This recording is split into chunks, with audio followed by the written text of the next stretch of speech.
My husband and I arrived to buy a condo from a foreigner. I stayed silent, pretending not to understand a word of German.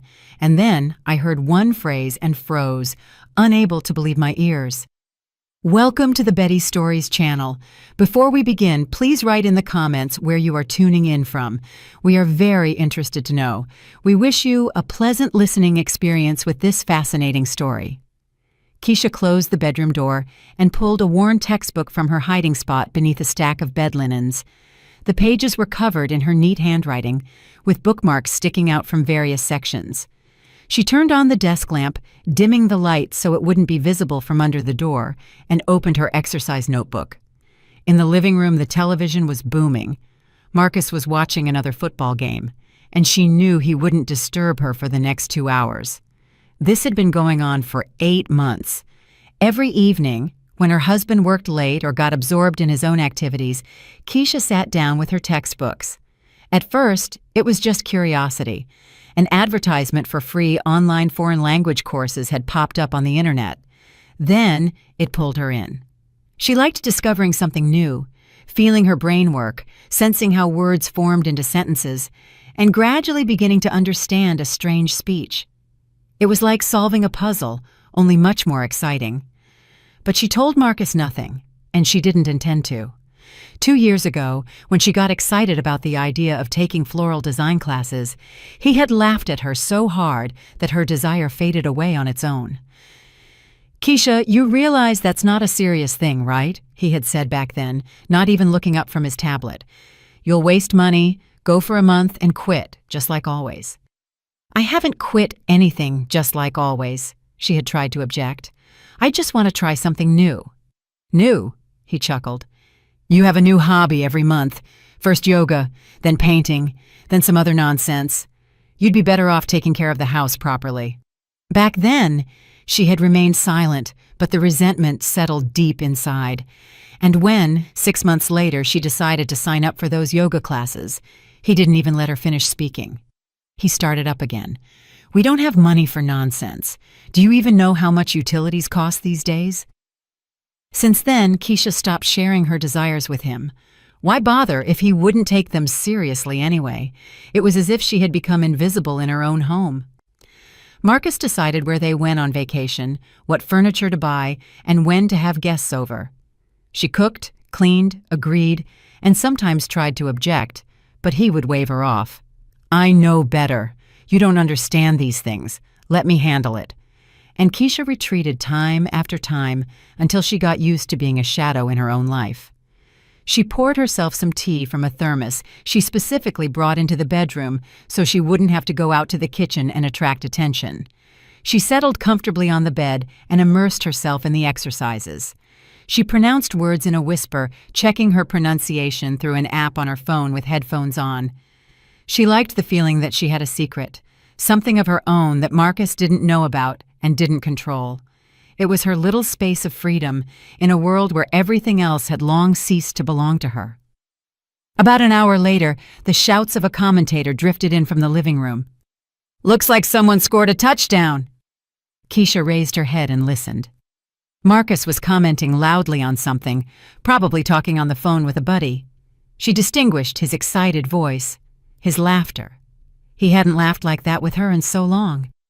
She sighed and returned to the textbook, trying not to think about how much their life had changed. When they got married 15 years ago, everything was completely different. Marcus was attentive and interested in her opinion. Together they dreamed about the future, walked in the evenings holding hands, made plans, and laughed at trifles. He called her Sunshine and said she was the best thing that had ever happened to him. Keisha believed every word. She was happy just to be near him, listening to his dreams about a career, a big house, and the children they would have someday. But over the years, something shifted. Marcus became harder, more self-assured. He started earning good money and seemed to decide that he now had the right to unilaterally rule their life. Keisha worked as an accountant at a small firm. Her salary was modest, barely enough for groceries and her personal expenses. Marcus never missed an opportunity to remind her that it was he who fed the family, paid the mortgage, the car note, and the vacations. "If not for me, where would you be?" he would say when they argued. "In a rented studio with 3 roommates, that's where." Keisha stayed silent because deep down she was afraid he was right, that without him she really wouldn't cope, that she was too weak, too indecisive, too ordinary. They didn't have children. At first they put it off for careers, the mortgage, renovations. Then it just didn't happen. Doctors shrugged their shoulders. Everything seemed fine with both of them. But pregnancy didn't occur. Exams, tests, procedures, it all lasted more than a year and ended in nothing. Over time, this topic became painful, and they stopped talking about it. Secretly, Keisha dreamed of a child, imagining how she would tuck a baby into sleep, read fairy tales, and teach them to walk. But she was afraid to say it aloud, fearing Marcus would say something hurtful again, that it was her fault, that she couldn't even do this one thing. In recent months, a wall had grown between them. He stayed late at work more often, coming home late, tired and irritable. At dinner, he answered in monosyllables, buried in his phone. Keisha tried to start a conversation, asking about his day, telling him something about work, trying to joke. He would nod without listening, and 5 minutes later, he would retreat to the living room and the television. On weekends, he went fishing with friends or disappeared into the garage. Keisha tried to find a way to reach him. She cooked his favorite dishes, his signature smothered pork chops with gravy, mashed potatoes, and cornbread. She suggested going somewhere together, to the movies, to the park, just for a walk. But he refused. "I'm tired, Keisha. Let me rest for God's sake. You don't understand what it's like to grind all week and then have to provide an entertainment program for you, too." And she retreated. She washed dishes, cleaned the apartment, looked out the window at passers-by, and wondered when everything went wrong. At what moment did they become strangers living under one roof? She felt she was losing him, or had already lost him, but she didn't want to give up. She didn't want to admit that 15 years had been lived in vain, that the love was over, that she was left all alone. So, when Marcus suddenly suggested looking for a larger apartment, their 1 bedroom in an old building on the outskirts had long become cramped, Keisha was delighted. Maybe this was a chance? Maybe a joint project, a common goal, would bring them closer, bring back what once was. A new condo, a new setting, a new stage of life. Maybe everything would work out. They started looking through listings. Or rather, Marcus looked, and she sat next to him on the sofa and nodded. He showed options on the tablet, and she timidly expressed her opinion, whether she liked the layout, if the windows were well positioned, if the kitchen was convenient. But he rarely took it into account. "That's too far from the subway," he would wave off. "This one is too expensive, out of our budget. This is in a bad neighborhood. Nothing but trouble there. Do you even understand this stuff?" Over time, Keisha stopped arguing. She just sat silently, looking at the screen, thinking her own thoughts. Weeks of searching turned into a month. They went to viewings on weekends, at first with enthusiasm, then more and more resignedly. And every time something was wrong. The layout was awkward. The neighbors were noisy. The building was too old. The courtyard had no parking, or the price was too high. Marcus was eternally dissatisfied, nitpicking at small details, arguing with realtors. Keisha was tired of this endless running around, of his constant irritation, of the feeling of meaninglessness of it all. Sometimes it seemed to her that he was purposely looking for flaws so as not to buy an apartment, to delay the moment. Why? She didn't understand. And then one evening, as she sat with her textbooks practicing another grammar exercise, Marcus burst into the bedroom.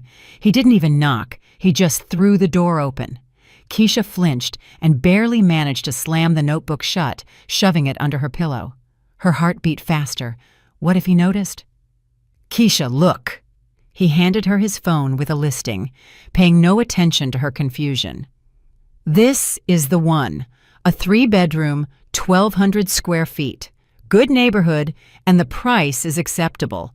A foreigner is selling it, some German guy. We're going to see it tomorrow." Keisha caught her breath. It seemed he hadn't noticed anything. She took the phone and scanned the description. The condo really looked good. Bright rooms with high ceilings, a large kitchen, 2 bathrooms, a glass-enclosed balcony. The photos were high quality, professional. It was evident the owner took care of the place. The hardwood floors shone, the walls were freshly painted, the furniture was solid, without wear and tear. "It's beautiful," she said cautiously, examining the photos. "Why is he selling?" "He's going back to his home country. It says right there." Marcus took the phone back, as if she had been looking at it too long. "Lived here for several years for work. Contract ended. He's returning. I already contacted him, agreed on tomorrow at 11 in the morning. Will you go?" "Of course I'll go," Keisha answered. "Well, that's great. I hope this option works out because I'm tired of running around every weekend." He stretched and yawned. "All right, I'm going to finish watching the game. Why are you sitting here?" "Just reading a little before bed." "Uh-huh." He was already turning toward the door. "Just don't stay up too late. We have to get up early tomorrow." He left, closing the door behind him, and Keisha remained sitting on the bed, staring into the void. A German. A foreigner. Something sparked inside her. She pulled the notebook back out from under the pillow, opened the last page where she wrote down new words and expressions. Her knowledge was already quite decent. She could read simple texts, understood speech in movies without subtitles, and even tried writing short notes for practice sometimes. Her online course instructor praised her for her progress, saying she had good pronunciation and a feel for the language. What if? The thought came suddenly and seemed both crazy and tempting to her. What if, at the meeting with the seller, she didn't say she understood the language, just kept quiet, pretended not to know a word? Marcus would surely speak to this German in his native language. Her husband always bragged that after business trips to Europe, he had pulled his conversational level up quite a bit. He had traveled to Berlin and Munich several times for work, communicated with partners, signed contracts.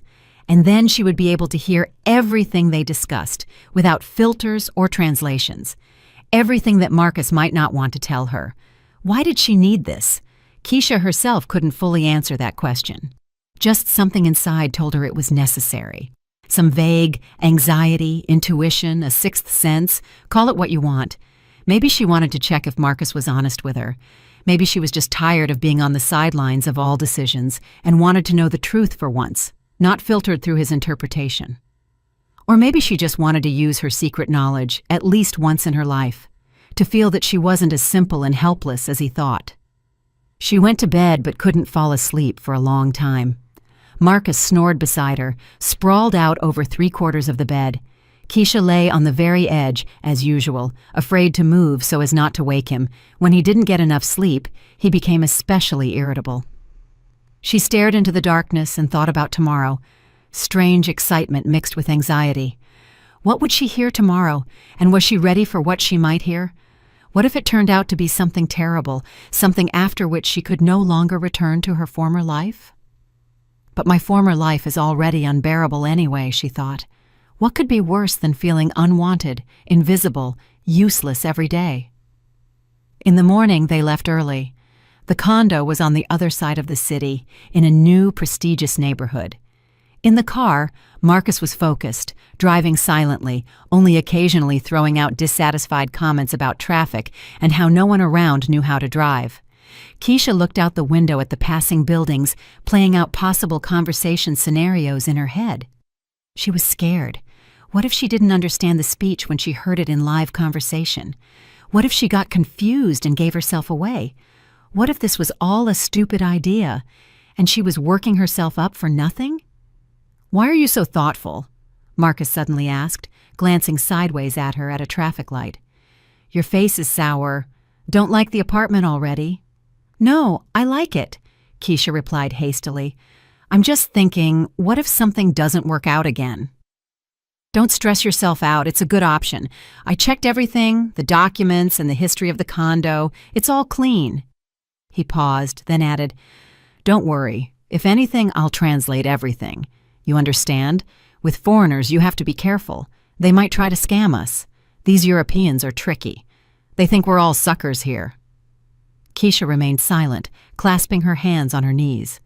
You'll translate? She thought bitterly. The question is just what exactly you will translate and what you will hide. They parked near a modern high-rise building with a glass facade. The lobby was clean, with a concierge behind a counter, a convenient intercom, and surveillance cameras. On every floor in the hall stood leather sofas, and paintings hung on the walls. It smelled of expensive air freshener. Marcus looked around smugly and nodded. Not a bad place. Promising. The price will definitely go up. The whole area is being built up with luxury housing. A profitable investment. Keisha didn't answer. They went up in the elevator to the 12th floor. The elevator was fast, silent, with mirrored walls. Keisha looked at her reflection. Pale face, tense lips, hands nervously clutching her purse strap. She looked frightened. Need to pull yourself together, she thought.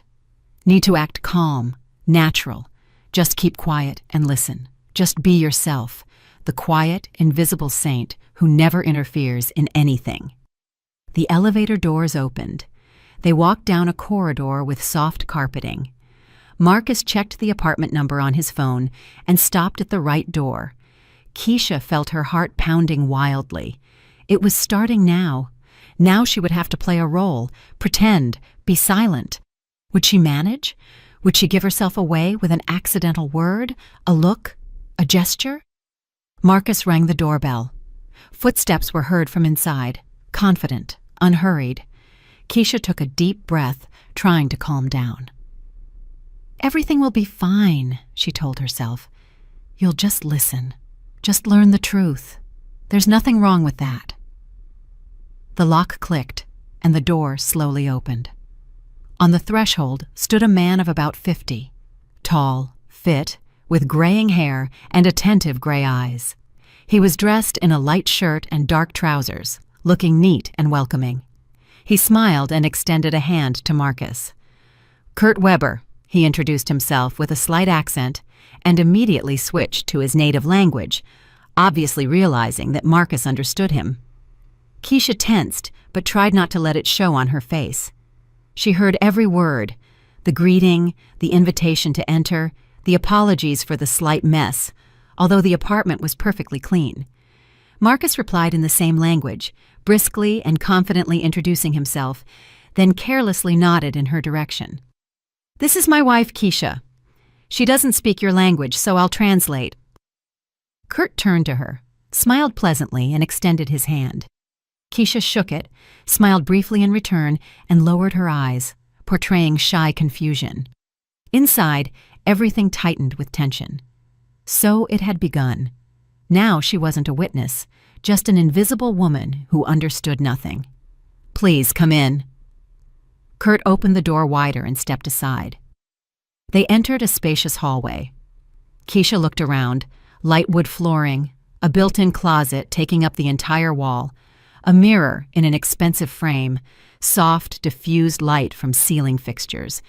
It smelled of cleanliness and the faint aroma of coffee. Kurt led them further into the living room, and Keisha involuntarily gasped to herself. A huge room with panoramic windows offering a view of the park and the river in the distance. The furniture was modern but cozy, a large gray sectional sofa, a coffee table made of glass and wood, bookshelves along one of the walls filled with books and souvenirs. Beautiful, she couldn't resist saying in English. Marcus carelessly translated to Kurt, adding something of his own. Keisha listened closely and caught what her husband said. The wife is impressed, but we'll still see if it's worth the money. Kurt laughed, nodded in agreement, and began showing the apartment. They slowly walked through the rooms, the bedroom with a large bed and its own walk-in closet, the second smaller bedroom, which Kurt used as an office, the studio kitchen with modern appliances and marble countertops. Kurt explained things about the apartment, the building, the neighborhood. Marcus translated in snatches, but Keisha noticed he was omitting details or changing the emphasis. When Kurt mentioned that the building had excellent management that resolved any issues quickly, Marcus translated it as, the management company is so-so, but tolerable. When the owner said the neighbors were quiet, educated people, professors, doctors, business owners, Marcus grunted to Keisha, neighbors are regular folks. Haven't had any problems. Keisha stayed silent, pretending to examine the finish, the furniture, the views from the windows. But bewilderment grew inside her. Why was Marcus distorting Kurt's words? Why downplay the merits of the apartment? She didn't understand. Maybe he just wanted to drive the price down, show he wasn't too interested. They returned to the living room. Kurt offered coffee, and Marcus accepted. Keisha sat on the edge of the sofa, folding her hands in her lap, trying to be as inconspicuous as possible. Kurt went to the kitchen, and she heard the noise of the coffee machine, the clinking of cups. Marcus paced the room, examining books on the shelves, framed photos on the walls. "Well, do you like it?" he asked Keisha in English without turning around. "Very much," she answered honestly. "The apartment is wonderful." "Yeah, not bad." He scratched his chin. "Although the price is inflated. We'll have to haggle." Keisha wanted to say something, but remained silent. Kurt returned with a tray holding 3 cups of coffee and a plate of cookies. He placed it on the coffee table and sat in the armchair opposite them. Keisha took a cup, thanking him with a nod. The coffee was strong, aromatic, real, not instant. Kurt spoke again, this time in a more serious tone. Keisha listened attentively. He explained that he had lived in this apartment for 3 years. He loved this place very much, but his contract with a local company had ended, and he needed to return home to his family. His wife and adult children had stayed there and missed him. He spoke warmly, with slight sadness, saying it was a pity to part with the apartment, but there was no choice. Marcus listened, nodded, then briefly translated for Keisha. "Says he's leaving for work. Contract ended." Keisha frowned internally. Why didn't he tell her about the family, about the fact that Kurt was sad to leave? These details made the owner more human, more understandable, but Marcus apparently didn't consider it necessary to convey them. Then the conversation turned to the details of the deal. Kurt named a price. It was high, but fair for such a condo in such a neighborhood. Marcus frowned and shook his head. "Too expensive," he said to Keisha in English, then switched back and started bargaining with Kurt. Keisha watched their conversation. Marcus spoke assertively, citing arguments. The real estate market is unstable. Prices are dropping. They have other cheaper options. Kurt objected softly but firmly. The apartment was in excellent condition. The area was prestigious. All documents were clean. They could move in immediately after closing. Marcus didn't back down, offering a price 20% lower. Kurt shook his head, saying that was too big a discount. He couldn't agree. Keisha sat clutching the cup in her hands, feeling superfluous, as if she wasn't there at all, as if this wasn't her apartment, not her future home, not her life. Just a decoration, a silent extra in a play where all the roles were already cast. The bargaining continued for about 20 minutes. Finally, they settled on a compromise price slightly lower than the initial one, but not so much that Kurt would be at a loss. The men shook hands, satisfied. Marcus broke into a smile. "Agreed," he told Keisha. "Got a good discount. See how you have to talk to them? They soften up immediately when they feel you're not a sucker." Keisha smiled weakly in response. Kurt said something, and she perked up, listening closely. He proposed discussing the details. When to conduct the closing, what documents were needed, how best to draft the contract. Marcus nodded, agreeing that yes, everything needed to be discussed in detail. "You understand," began Kurt, addressing Marcus, and Keisha froze. "Deals like this are better structured simply. Less paperwork, less tax implication in my country. I can help with the documents. I have a notary contact. He'll do everything quickly and cleanly." Marcus leaned forward with interest. "What do you propose?" "Well, for example," Kurt spoke calmly, as if discussing the weather, "you can put everything in one owner's name. It's simpler with the bank, with the filings. You can sort it out within the family later if you need to add the wife. I did it that way with my real estate here. First, everything in my name, then I quietly distributed the shares later. Convenient and beneficial." Keisha felt everything go cold inside. She gripped the cup so hard her knuckles turned white. Put it in one owner's name. In Marcus's name, without her. Marcus was silent, as if considering the suggestion. Then he slowly nodded. Sounds reasonable. Indeed, why complicate things? I'll think about it. Of course, it's up to you to decide. Kurt spread his hands. I'm just sharing experience. You have time to think. I can send the notary's contact info. He'll explain in more detail if you're interested. Yes, send it, please. Keisha sat motionless, trying not to betray her emotions. A storm raged inside. Marcus hadn't said a word to her about this conversation. Didn't translate. Pretended nothing important had happened. Just continued chatting nicely with Kurt about renovations, furniture, what would stay in the apartment, and what Kurt would take with him. She looked at her husband, at his confident face, at how he casually leaned back on the sofa, gesturing as he told Kurt something. He looked pleased, relaxed, while she sat next to him feeling the ground disappearing from under her feet. Did he really plan to put the apartment only in his name? Did he really intend to hide this from her? To say that it had to be this way, that it was simpler, that they would add her to the title later, and then just forget? Or not forget, but purposefully not add her so she would be left with nothing, completely dependent on him? Thoughts swirled in her head, one scarier than the next. Maybe she was exaggerating? Maybe he really intended to do the paperwork properly later, just decided to simplify the procedure now. But then why didn't he tell her? Why didn't he discuss it? Why hide this conversation? She bit her lip, trying not to cry. Not here, not now. She had to hold it together. She had to sit through to the end of this meeting, and then she didn't know what would happen then. The conversation continued for another 40 minutes.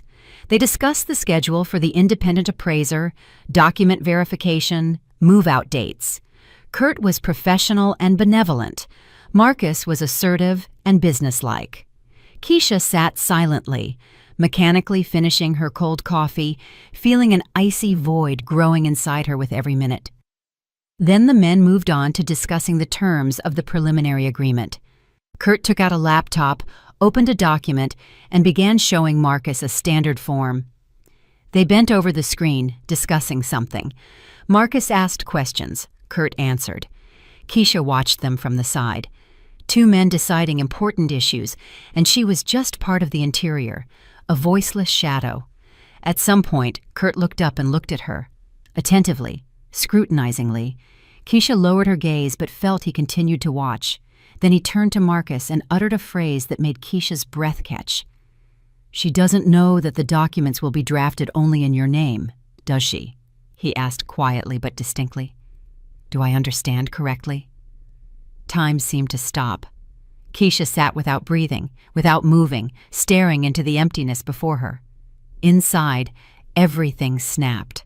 Marcus wasn't embarrassed, didn't even flinch, just chuckled and shook his head.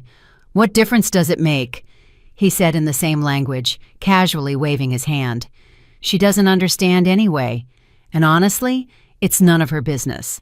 I earn the money, I pay, and I decide. She just lives and enjoys what I provide. So it's all good. Don't worry. Kurt nodded, but something like doubt or disapproval flickered across his face. However, he remained silent and returned to the laptop screen. Keisha continued to sit motionless, but inside, everything was boiling. Shock, pain, rage, despair, everything mixed into one lump stuck somewhere in her throat, making it hard to breathe. She doesn't understand. None of her business, just lives and enjoys. That's how he sees her. That's how he relates to her. Not as a wife, not as a partner, not as a human being, like a pet that needs to be fed and walked but has no right to a voice. 15 years of marriage, 15 years she cooked his food, did laundry, cleaned, supported, tolerated his moods, his neglect, his condescension. 15 years she hoped he would change, that everything would work out, that they would be close again. And he didn't even consider it necessary to inform her that the condo, their shared condo, would be titled only to him. She gritted her teeth so hard her jaw ached, but she didn't show a sign. She continued to sit quietly, submissively, unnoticed, as he was used to, as he expected from her. The meeting was coming to an end. Marcus and Kurt exchanged numbers, agreed to call in a couple of days to coordinate the date of the next meeting with the notary. Kurt was polite and courteous, walked them to the door, shook Marcus's hand again, and nodded to Keisha with a smile. They went down in the elevator in silence. Marcus hummed something under his breath, clearly pleased. They walked out onto the street. The sun was shining brightly. It was warm and spring fresh.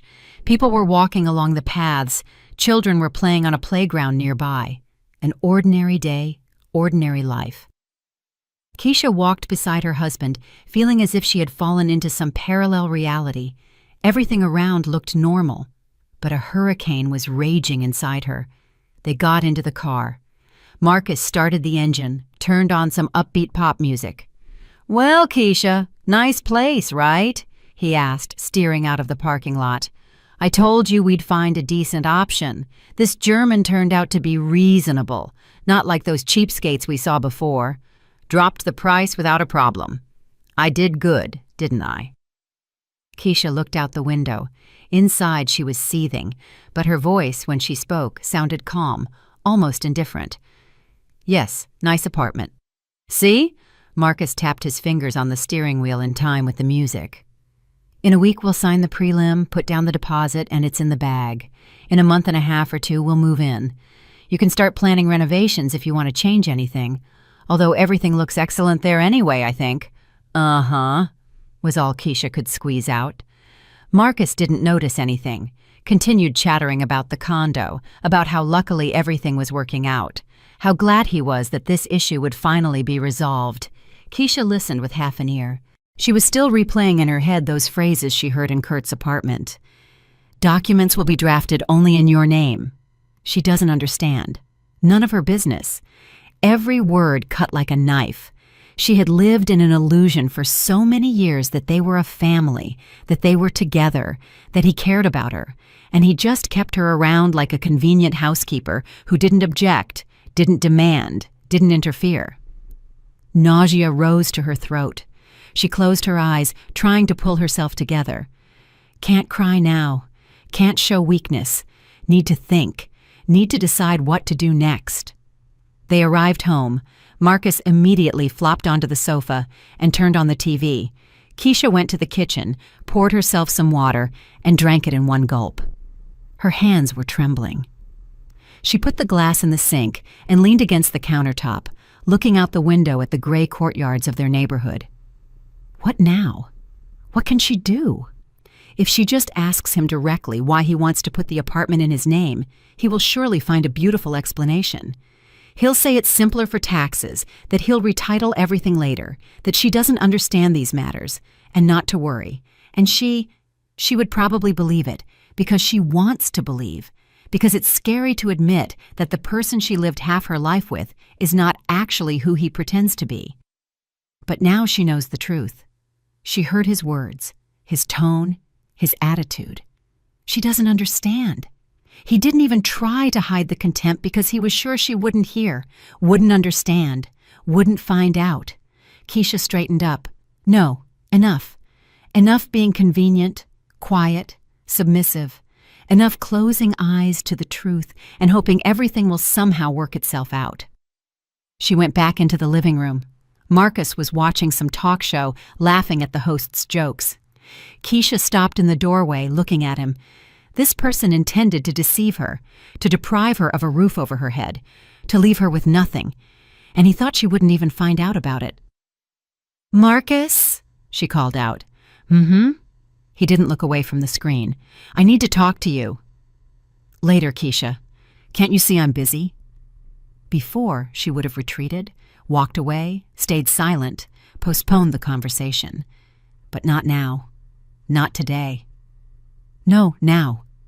He turned his head, looking at her in surprise. There was such firmness in her voice that he had probably never heard from her before. "Why are you getting worked up?" He frowned. "Did something happen?" "Something happened." Keisha took a step into the room. "Tell me, whose name are you planning to put the deed in?" He blinked, clearly not expecting such a question. "In both of ours, naturally. Why?" He lied to her face. What a lie. What are you even talking about? Keisha looked him straight in the eye. Her heart was pounding so hard it seemed about to burst out of her chest. It was terrifying to confront him, not to back down, to demand the truth. But she had already crossed the line. There was no way back. Kurt suggested you put everything in one owner's name, in your name, and you agreed. Marcus's face twitched, his eyes narrowed. How do you... He stumbled. Were you eavesdropping? I heard your conversation. But you don't understand. He cut himself off, and Keisha saw it begin to dawn on him. Don't understand? She chuckled bitterly. Are you so sure about that? Silence hung in the air.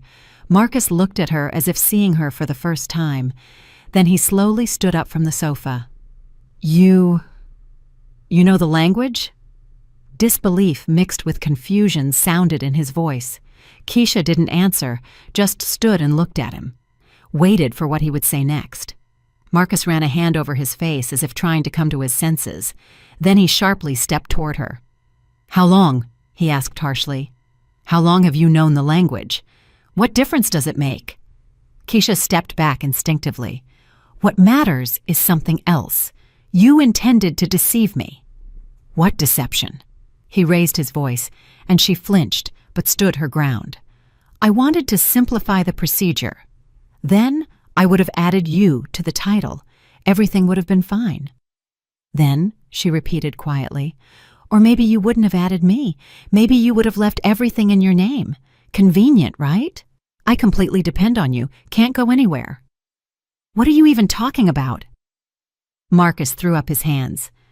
I slaved away for you for 15 years, provided for you, and now you accuse me of some schemes. Slaved away for me. Keisha's voice trembled, but she continued to stand her ground. And what did I do all these years? Lying on the sofa? I worked, managed the house, tolerated your neglect. What neglect? He interrupted her, advancing. I always treated you normally, provided, cared. Keisha felt something inside break finally. You didn't even consider it necessary to ask my opinion about the apartment. Just decided everything yourself, as always. And I was supposed to shut up and be happy. Yes, because I understand these matters better, he barked. You understand nothing about real estate. And you understand nothing about how to treat a wife, she blurted out, surprised by her own courage. Marcus froze. His face turned red. Veins bulged at his temples. Keisha saw he was barely restraining himself from losing it completely. She had never seen him so confused, angry, and simultaneously somehow frightened, as if the ground was slipping from under his feet just as it had for her. All right, listen. He spoke slowly, syllable by syllable, as if explaining something to a slow child. You eavesdropped on a conversation, understood everything wrong, and now you're throwing a tantrum. I'm explaining to you for the last time. I wanted to simplify the paperwork. It's standard practice. Then we would have calmly added you. But since you don't trust me... I don't trust you, Keisha interrupted him, because I heard what you told Kurt. She doesn't understand anyway. None of her business. She just lives and enjoys what I provide. Silence hung so thick one could hear music playing next door. Marcus stood with his mouth open, and for the first time in all their years together, Keisha saw him at a loss for words. I didn't mean that, he mumbled finally. What did you mean then? Keisha stepped toward him, and now he retreated. Explain to me what you meant when you spoke of me with contempt, when you discussed me with a stranger like something that understands nothing and shouldn't understand. Keisha, I got heated. He tried to soften his tone. Well, slipped off the tongue, it happens. You know I didn't want to offend you. Didn't want to? She felt tears welling up but held them back. She would cry later when she was alone. Now she had to hold on. Marcus, you've offended me for years, every day, with every word, every look, every decision you made for me. I endured, hoped things would change, thought it was temporary, that you were just tired at work, that you were stressed. But now I realize you simply don't respect me, never respected me. That's not true. He raised his voice again. I respect you. Then why didn't you consider it necessary to tell me the apartment would be in your name? She spoke louder and louder, feeling something hot and unstoppable rising inside.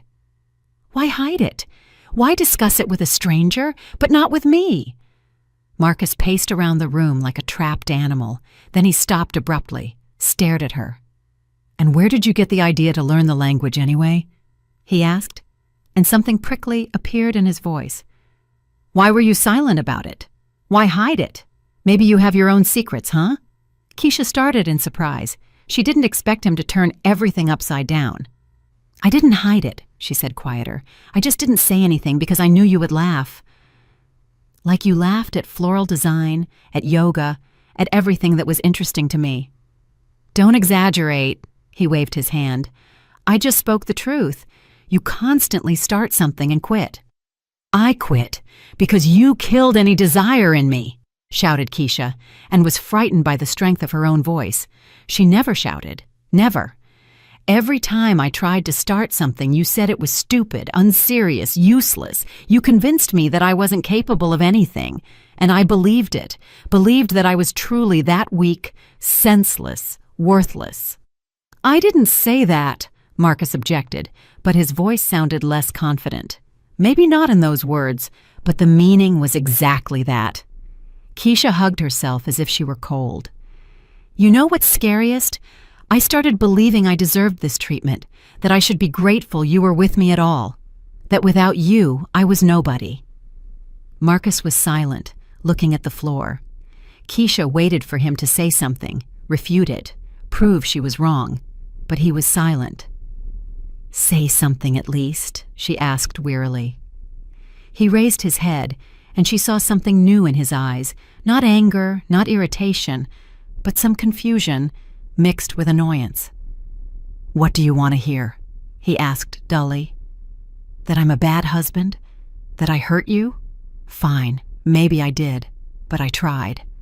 I worked like a dog to provide for us, so you had everything. Apartment, clothes, vacations. And now you say I don't respect you? Money is disrespect? Keisha shook her head. Respect is when your opinion is asked, when your desires are considered, when you aren't discussed behind your back with contempt. How long are we going to go on about this? He exploded again. I explained already. It slipped out. Kurt asked himself. I answered without thinking. Without thinking. Keisha smiled bitterly. When a person speaks without thinking, they speak the truth. What they actually think. And you showed what you actually think of me. Marcus clenched his fists, and for a moment, Keisha was scared. What if he hits her? But he only turned around and walked to the window, staring out at the street. You're exaggerating, he said without turning around. Making a mountain out of a molehill. I'm a good husband. I support the family, don't drink, don't run around. Many in your place would be happy. Many in my place would have left long ago, Keisha replied quietly. He turned sharply. Something dangerous flashed in his eyes. What did you say? I said many in my place would have left long ago.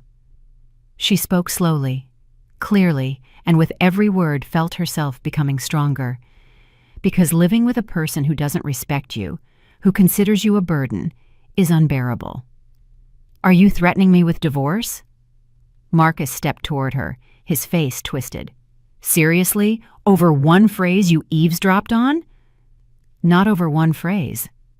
Keisha shook her head.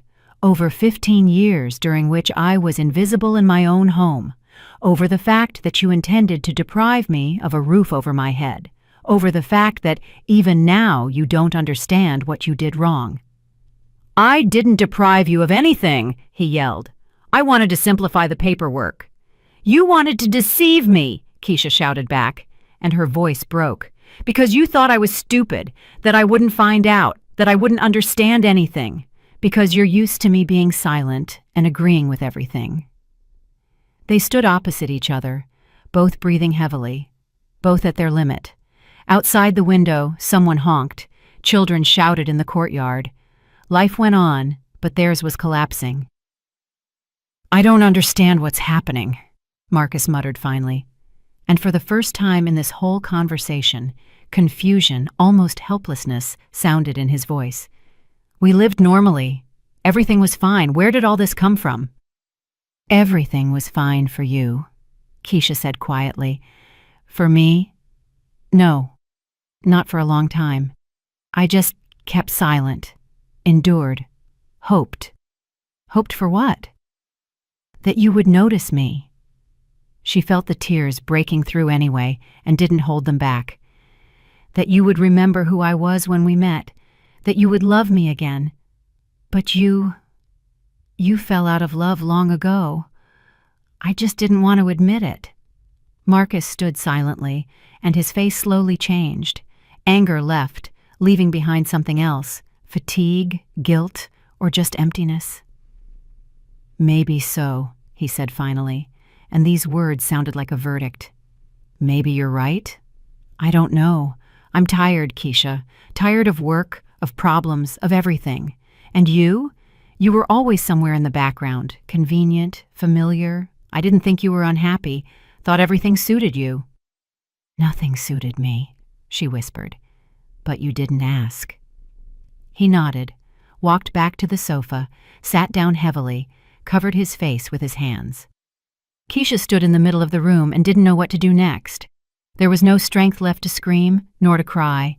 Inside remained only a wrung-out emptiness and some strange clarity. "What now?" asked Marcus without lifting his head. "I don't know," Keisha answered honestly. "But we won't be buying the apartment. At least, not from Kurt, and not the way you wanted." He raised his head, looked at her. "So the deal is off?" "Yes," she said it firmly, without hesitation.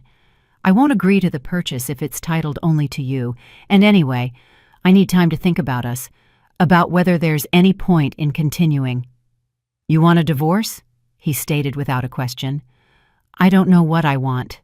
Keisha walked to the window, looked at the yard, at the playground, at the bench where elderly ladies were sitting. "I only know that I can't go on like this anymore. I don't want to." "And what will you do?" Mockery appeared in his voice. "Leave, rent a room on your salary, live alone in some hole on the outskirts." She turned to him, saw him trying to regain control, to return to the old tactic, intimidate, show that without him she would perish. Before, this worked, but not now. "Maybe so," she said calmly. "But it will be my hole, my life, my choice." Marcus opened his mouth to object, but cut himself off. Then he waved his hand, got up from the sofa. "Do what you want," he threw out. "I'm going to Jamal's, crash at his place, think things over too. And you think about your decisions here. Maybe you'll come to your senses." He went into the bedroom. Keisha heard him pulling out a bag, throwing things into it. Then he walked out without even looking in her direction and slammed the door. Silence. Keisha stood by the window and watched him walk out of the building entrance, get into the car, drive away. And only when the car disappeared around the corner did she allow herself to slide down to the floor and burst into tears. She cried for a long time, from pain, from relief, from fear of the future, from the bitterness of broken hopes. Tears flowed, and it seemed there would be no end to them. Then, gradually, the sobbing subsided, her breathing evened out. Keisha wiped her face with her sleeve, got up from the floor, went into the bedroom. It was messy there. Marcus had pulled things out of the closet in a hurry without closing the doors. Keisha mechanically tidied up, folded the fallen linen back, then took her notebook and textbook from the hiding place. She sat on the bed, opened to the last page. Tomorrow she would call Kurt, explain the situation, say they changed their minds about buying the apartment, apologize for the wasted time, and then she didn't know. But for the first time in many years, she felt that her life belonged to her again. She took a pen and wrote several sentences on a new page in the language she studied secretly. The words came together easily, naturally. I am stronger than I thought. I will handle this. I will succeed. Outside the window, the sun was setting, painting the sky in pink and orange tones. Keisha watched this sunset and thought that tomorrow would be a new day, the first day of her new life. In the morning, Keisha woke up early, although she slept poorly, tossing and turning all night, replaying yesterday's conversation in her head. Marcus didn't return, didn't even text. She got up, washed her face with cold water, looked at her reflection in the mirror. Her face was drawn, shadows under her eyes. But the gaze was somehow different, firmer, more decisive. She brewed coffee, sat in the kitchen with the phone in her hands. She needed to call Kurt, explain that the deal wouldn't happen. Her fingers trembled as she dialed the number. Rings. 1, 2, 3. Yes, listening, answered a familiar voice with an accent. Keisha took a deep breath and spoke in his language, slowly trying to pick the right words. Kurt, this is Keisha. We looked at your apartment yesterday with my husband. A pause hung in the air. Then he answered, and genuine surprise sounded in his voice. Keisha, you speak German? Yes. She felt the tension let go a little. I'm sorry I didn't say so yesterday. Circumstances just turned out that way. I understand. He paused. So, you heard our conversation with your husband. Every word. Another pause, longer this time.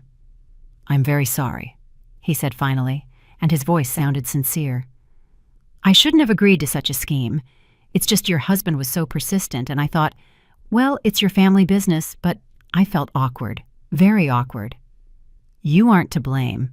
Keisha looked out the window at the gray morning sky. I'm calling to say that we won't be buying the apartment. Sorry for the wasted time. Wait, said Kurt quickly. But you yourself, do you want to buy it yourself? Keisha was confused. What do you mean? Well, you liked the apartment, I saw. And it really is good. Maybe you want to buy it, without the husband? I don't have that kind of money, she admitted. I work as an accountant. The salary is small. I can't save up for such an apartment. And a mortgage, a loan? I don't know. Keisha rubbed the bridge of her nose. I never handled this. Marcus always decided everything. Listen, Kurt spoke softer, sympathetically. I understand that things are hard for you right now, but if you really need an apartment, let's try to find a way out. I can lower the price a little, and I can wait while you arrange a mortgage. I have time. I'm not rushing to sell so badly. Keisha felt something warm, like hope, being born inside. Why do you want to help me? Because yesterday, when I looked at you, I saw my daughter. He sighed. She was also in a similar situation a few years ago. Her husband also decided everything for her, kept her in the dark too. She left him, started a new life. She is happy now. And I thought that maybe I can help you at least a little bit too. Tears rose to her throat again, but Keisha held back. Thank you, she whispered. Thank you very much.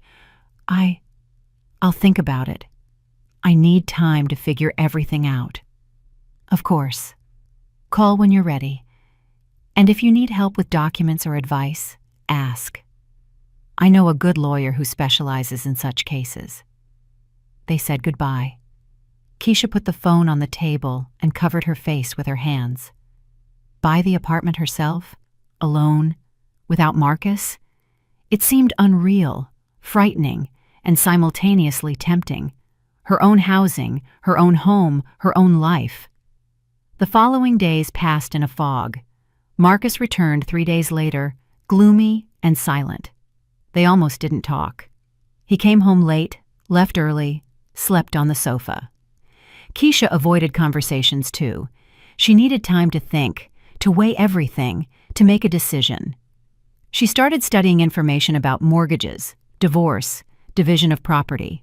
Read forums, consulted online with lawyers, calculated her finances. The picture emerging wasn't the rosiest, but not hopeless either. In a divorce, she could claim half of their current condo. Selling her share to Marcus, or on the open market, she would get enough for a down payment. And with her stable salary and work history, the bank would likely approve a mortgage for the remaining amount. A week later, she called Kurt again. "I want to try to buy the apartment," she said without preamble, "but I will need your help and patience." "I have enough of both," he answered with a warm smile in his voice. "Let's meet, discuss everything." They met at a cafe not far from Kurt's building. He came with a folder of documents and a lawyer's phone number. Over a cup of coffee, they discussed all the details: price, deadlines, procedure. Kurt really lowered the price by 10%, explaining that he wanted to help and that it was more important for him to sell the apartment to a good person than to get maximum profit. "But first you need to deal with your personal situation," he said cautiously, "with the husband. I don't want to intrude on your family life, but you understand that while you are married, any major transactions will require his consent." "I know." Keisha squeezed the cup in her hands. "I'm filing for divorce this week." Saying it aloud was scary, but simultaneously somehow liberating, as if she finally spoke aloud what had been maturing inside for a long time. That same day, she booked a consultation with the lawyer recommended by Kurt. A woman of about 40, with intelligent eyes and a calm voice, listened to her story and clearly laid out a plan of action. "File for divorce," she said. "Simultaneously demand division of property. You have a joint condo, which means you have a right to half. The husband might try to contest, prove he contributed more, but in the absence of a prenup, the court will most likely divide it equally." "And how long will it take?" 3 or 4 months, if without complications. Could be longer if he resists. Keisha nodded, writing everything down in a notebook. "And one more question." The lawyer looked at her intently. "Are you sure? Sure you want a divorce? Because it won't be simple. Emotionally, financially, morally. Are you ready?" Keisha raised her eyes, met the lawyer's gaze. "Ready," she said firmly. "More than." She postponed the conversation with Marcus until evening, came home, cooked dinner as usual, out of habit. He showed up around 7:30, sat at the table, silently. They ate in silence, and Keisha felt everything inside contracting from tension. Finally, she put down her fork. "Marcus, we need to talk." He raised his eyes, and in them she saw fatigue and some kind of resignation, as if he already knew what she would say. "I'm filing for divorce," she uttered, and her voice didn't tremble. "Tomorrow, I'm going to a lawyer with the documents. I want you to know." He slowly lowered his fork, leaned back on the chair. "So, you decided after all?" He didn't ask. He stated a fact. "Yes." "And there's nothing that will make you change your mind?" "No." He nodded, rubbed his face with his palms. "All right. Maybe you're right. Maybe we really aren't on the same path. I thought about it all week. We've been strangers for a long time, Keisha. I just didn't want to admit it." "I didn't want to either," she said quietly. "But now we can't pretend everything is normal anymore." "Are we going to split the condo?" "Yes, I want to get my half." "Fine," he shrugged. "Just let's not sell. Okay, I'll buy out your share. We'll get an independent appraisal. I'll pay market value." Keisha nodded. It was a reasonable offer, and she was even grateful he didn't start a scandal. "Agreed." They sat a little longer in silence. Then Marcus got up, went to the bedroom to pack things. Keisha remained in the kitchen, listening to him walking through the rooms, opening closets, putting something into bags. Half an hour later, he came out with 2 large bags. "I'll stay at Jamal's for now," he said, stopping in the doorway. "Then I'll rent something. Call if you need anything for the paperwork." "Okay." He stood for another moment, as if wanting to add something but didn't find words. Then he nodded and left. The door closed quietly, without a slam. Keisha remained alone in the apartment, in silence that was now not oppressive but somehow peaceful. The divorce process turned out to be long and exhausting. Papers, courts, appraisals, negotiations. Marcus, to his credit, didn't put up obstacles and agreed to all terms. 4 months later, they officially dissolved the marriage and divided the property.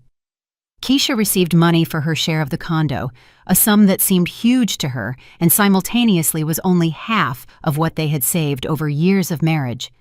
During these months, she managed to do a lot. Got a new job, found a vacancy in an international company where knowledge of foreign languages was required. The salary was 1.5 times higher than before. At the interview, when asked to demonstrate language skills, she spoke confidently and fluently and saw the interviewer's surprise. "Where did you study?" asked the HR manager. "Independently," answered Keisha with a smile. "In the evenings. 8 months. Impressive?" The woman nodded approvingly. "We value such determined employees." The work turned out to be interesting and dynamic. Keisha handled financial accounting for the company's European branches, communicated with foreign colleagues, went to online conferences.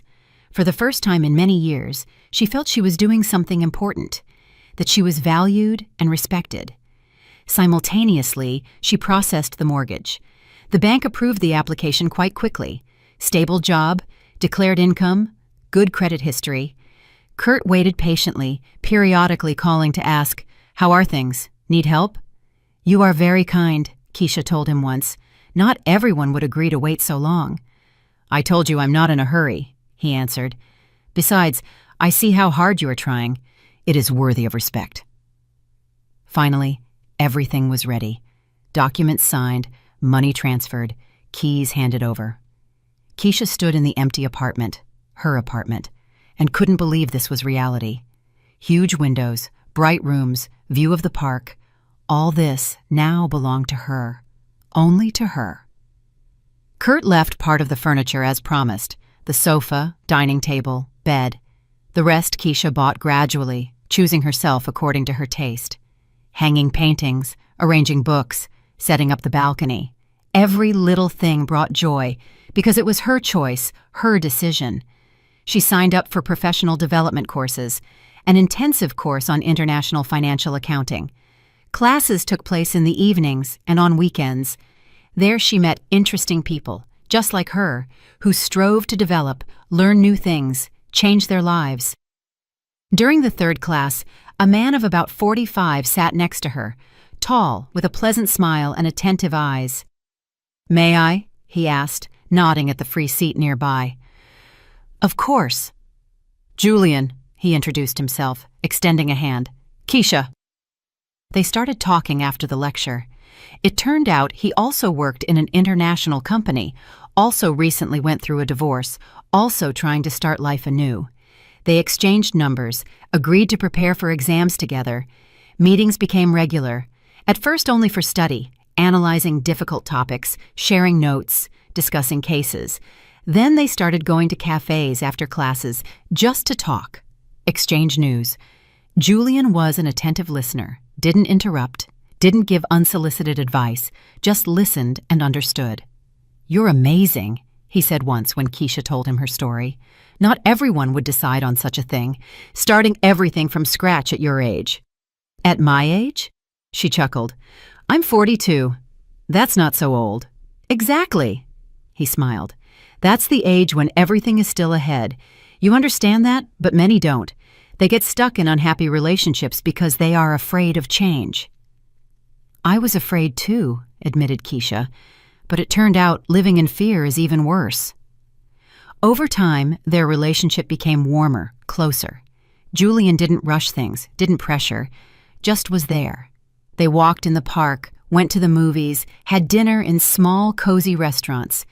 Keisha learned to trust again, to open up again, to allow herself to be happy again. One evening, as they sat on her balcony with glasses of wine watching the sunset, Julian took her hand. "I'm very glad I met you," he said quietly. "Me too," answered Keisha, and felt tears welling up, happy ones this time. A year had passed since the day she heard that fatal phrase in Kurt's apartment, a year that completely turned her life around. She stood by the window of her condo, looking at the city flooded with evening lights, and thought about what a long path she had traveled. from a quiet, invisible wife who was afraid to utter an extra word to a self-confident woman who manages her own life, from a person who hid her hobbies and dreams to a person who boldly goes toward her goals, from one who depended on someone else's opinion to one who makes decisions herself. The path was difficult. There were moments when she wanted to drop everything, return to the familiar, albeit unhappy, but safe. There were nights when she cried from loneliness and uncertainty. There were days when it seemed nothing would work out, that she was too weak, too inexperienced, too ordinary to cope. But she coped because she found strength in herself she didn't suspect, because she believed in herself when no one else believed, because she decided to take a step into the unknown, despite the fear. And now, standing in her apartment, in her home, she understood. What seemed like the end turned out to be a beginning. The beginning of a new, real life, a life where she chooses her own path. The phone rang on the table. Keisha picked up, saw Julian's name on the screen. "Hi," she said, smiling. "Yes, I'm home. Of course, come over. I'll be waiting." She hung up and looked out the window again. Ahead was a whole life, her life, and she was ready to live it the way she wanted herself. "I'm really glad you're here and that I could share my story with you. If you liked it, show me by liking the video and subscribing to my channel. Let's see how many of us there are. Write in the comments which city you're watching from and what time it is. I'm so curious to know where all you wonderful people are tuning in from. If you want to support me a little extra, you can also send a small donation.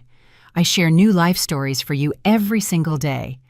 And now, 2 of my most popular stories will pop up on the screen so you can choose what to watch next.